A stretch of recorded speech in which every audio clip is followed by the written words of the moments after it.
Over the past 25 years, the resource-rich eastern provinces of the Democratic Republic of the Congo have served as operating bases for multiple rebel groups. The March 23 movement, commonly known as M23, is among more than 100 armed groups operating in this region where conflict is escalating, especially in recent months. For some, M23 is an expression of popular anger over a dysfunctional Congolese government, corruption and abuses that historically have been particularly felt by Congolese of Rwandan origin.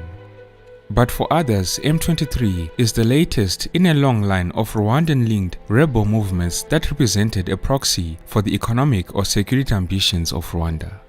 In this episode of African Biographics, we look at the origins of Congo's M23 rebels who are currently wreaking havoc in the country.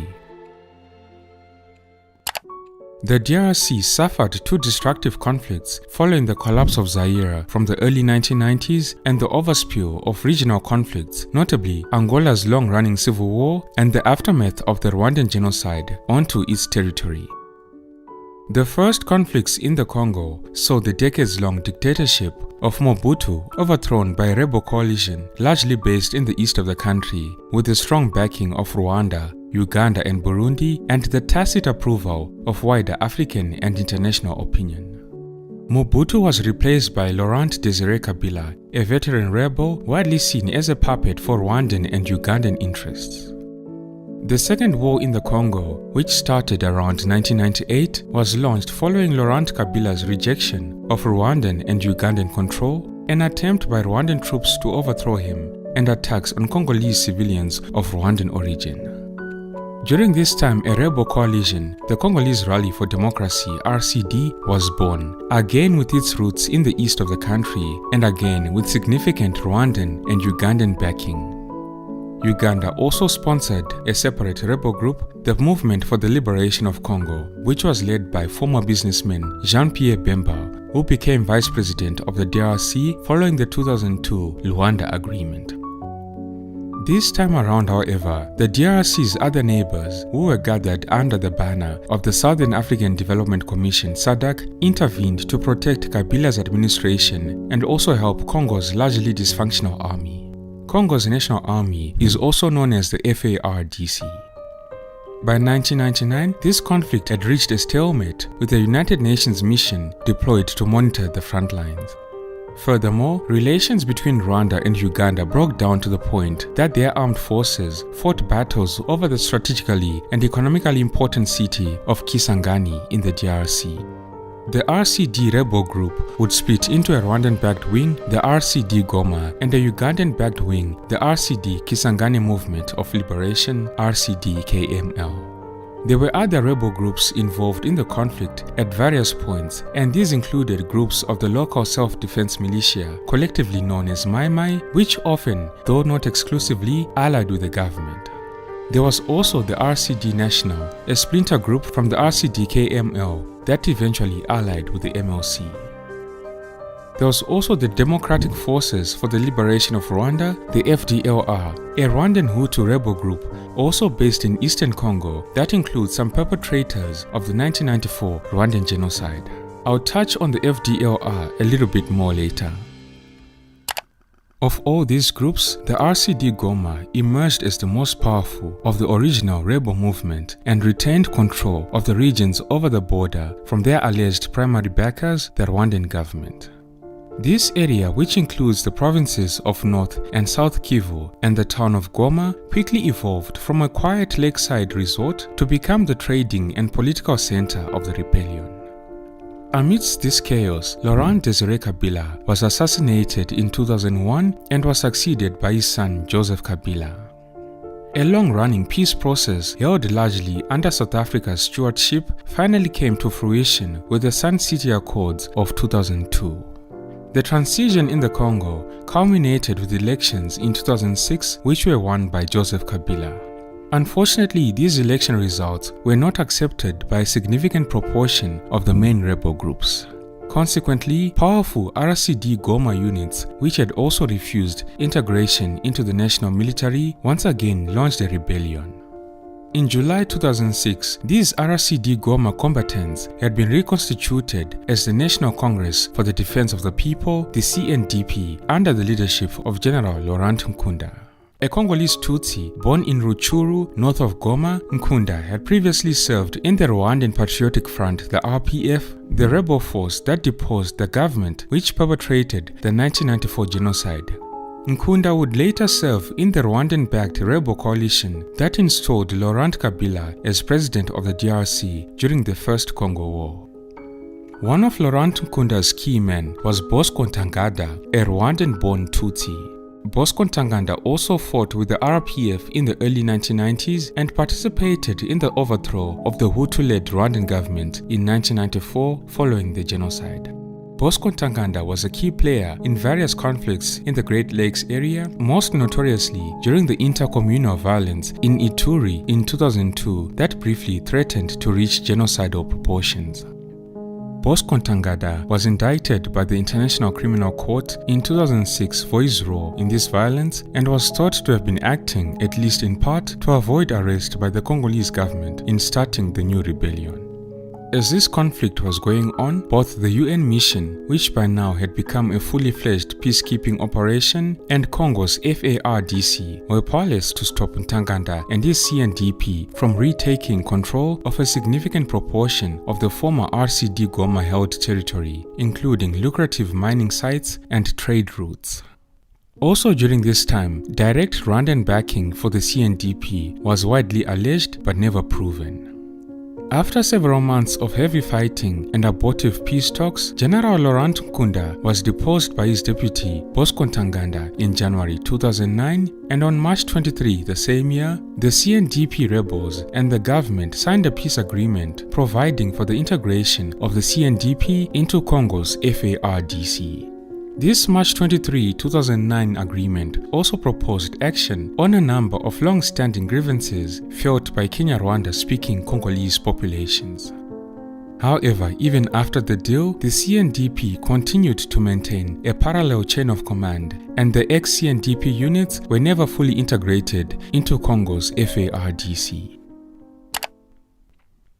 Conflict broke out again in April 2012 when a faction of ex-CNDP rebels led by Bosco Ntaganda mutinied, announcing themselves as the March 23 movement, M23. This rebel group was named after the March 23, 2009 agreement, which its supporters claimed had not been honored by the Congolese government. At this point in time, it's important to point out that both the CNDP and now the M23 rebels draw on a claim that they represented the particular and legitimate grievances of the Congolese people of Rwandan origin, notably Tutsi and other banyarwanda, who have over the years come under increased threat of genocidal violence. The M23 says that its mandate also includes the protection of these groups from violence, especially from the Forces for the Liberation of Rwanda, the FDLR. As mentioned earlier, the FDLR are a Rwandan Hutu rebel group long based in the DRC. The FDR was formed by elements of the military and militias that carried out the Rwandan genocide of 1994. Though it is now much smaller than in the past and now largely made up of recruits with no direct connection to the genocide, its senior leadership retains an extremist anti-Tutsi ideology. Another reason why the M23 said to be fighting was the resolution of long-standing uncertainty over the Banyarwanda status as Congolese citizens. Congolese citizenship for them has been an issue for generations, exacerbated by Mobutu-era manipulation and poorly drafted legislation. Many of these issues had been reflected in the terms of the March 23, 2009 peace deal. Another reason why this fighting by the M23 erupted and has been going on for years in Congo's east is the alleged continuing role of Rwanda and to a less extent Uganda in seeking to maintain covert external influence and control over areas of eastern Congo, both as a buffer against threats emerging from Congolese territory, especially from the FDLR, and as a mechanism to defend the entrenched economic and security advantages felt largely by a Rwandan-linked and often Tutsi local elite. This elite had taken root during the domination of Eastern Congo by the RCD Goma and included control of trade routes, mining sites, and large areas of grazing land. The wider region borders Rwanda, Uganda, and has a huge traffic of commercial trucks carrying goods from the Kenyan port of Mombasa through Uganda to Goma and Bukavu in the DRC. Controlling the border towns provides an opportunity for M23 and other rebels to raise additional funds through informal taxation. Keep in mind that this region is also rich in terms of natural resources. Some of the fighting is over control of Eastern Congo's vast natural resources, including diamonds, gold, copper, and timber. The country also has other minerals, cobalt and coltan, needed for batteries to power cell phones and other electronics. When M23 started fighting in 2012, it swiftly established control over some of the areas that had been CNDP territory, although both its scope and fighting forces were far smaller. M23 repeatedly defeated the Congo's FARDC and, unlike the CNDP, took Goma in November 2012. The M23 rebels held Goma for 10 days before voluntarily withdrawing under international pressure. Also, despite their proclaimed objectives, the M23 rebels perpetrated human rights violations against civilians, including Tutsi, most notoriously when they occupied Goma. However, in the months after the siege of Goma, M23 was riven by internal power struggles and disputes. It was also significantly weakened after its leader, Bosco Ntaganda, turned himself into the International Criminal Court in an apparent effort to flee the infighting. In 2013, the United Nations Security Council authorized a re-offensive brigade under the mandate of the United Nations Organization Stabilization Mission in the DRC, MONUSCO. MONUSCO was effective in its support of the Congolese army, and that same year, 2013, M23 called off its campaign. Since its military defeat in 2013 and barring some minor incidents, M23 lay dormant for almost a decade until late 2021 when it ramped up attacks again. In this instance, the group claims that it was attacked suddenly by the Congolese army after Kinshasa had declared martial law in the provinces of North Kivu and Ituri in May 2021 in a bid to defeat all armed groups that would not voluntarily join a new demobilization program. In this current resurgence, M23 is militarily stronger than in the past. It operates more and more like a conventional army, relying on equipment that is much more sophisticated than in the past. Military sources have hinted that M23 is currently able to operate around the clock thanks to night vision devices and equipment. M23 also has longer-range weapons such as mortars and machine guns. All of this leads to speculation that this equipment would have been supplied by a well-organized army, which is why Rwanda's security services are suspected of supporting M23. It's also important to understand that the DR Congo's national army is extremely dysfunctional, corrupt, ill-equipped, and low on morale. It is said the army is riddled with parallel chains of command, leading to rent-seeking, the widespread theft of soldiers' pay, endemic indiscipline, and abuse of the civilian population. Rather than effectively deal with armed groups, most notoriously the Rwandan Hutu FDLR, Congo's army has been repeatedly accused of collaborating with them, including in the trading of illicit resources. The continuing conflict in Congo's eastern territory has caused tension between DRC and Rwanda to heighten. The DRC and its president, Felix Tshisekedi, has repeatedly accused Rwanda of backing M23, an allegation Rwanda has repeatedly denied. This accusation is supported by the African Union, the European Union, and the United States. A United Nations report from 2022 indicated that the Rwandan Defense Force, the RDF, is partially responsible for the revival of M23 by supplying both military and operational support despite Rwanda's denial. In return, Rwanda has accused Congo of once again supporting Hutu extremist militias. According to Rwanda's President Paul Kagame, dismantling the notorious Rwanda Hutu rebels, the FDLR, is a security priority for Rwanda. Tensions between the two countries were exacerbated when Rwanda, on 24 January 2023, shot at a Congolese fighter jet, accusing the Congolese army of violating its airspace. In a promising move, Rwanda and Congo agreed in late November 2023 to a pact negotiated by the United States to bilaterally reduce military presence on their shared border, reduce hate speech, and refrain from efforts to affect one another's political systems. Despite the agreement, political animosity between Kinshasa and Kigali was reinforced on December 9, 2023, when Congolese President Felix Tshisekedi compared Rwanda's Paul Kagame to Adolf Hitler. In this resurgence of M23, the regional organization East African Community, the EAC, had been spearheading efforts to end the crisis. Disappointed with the EAC, Kinshasa reached out to SADC for help.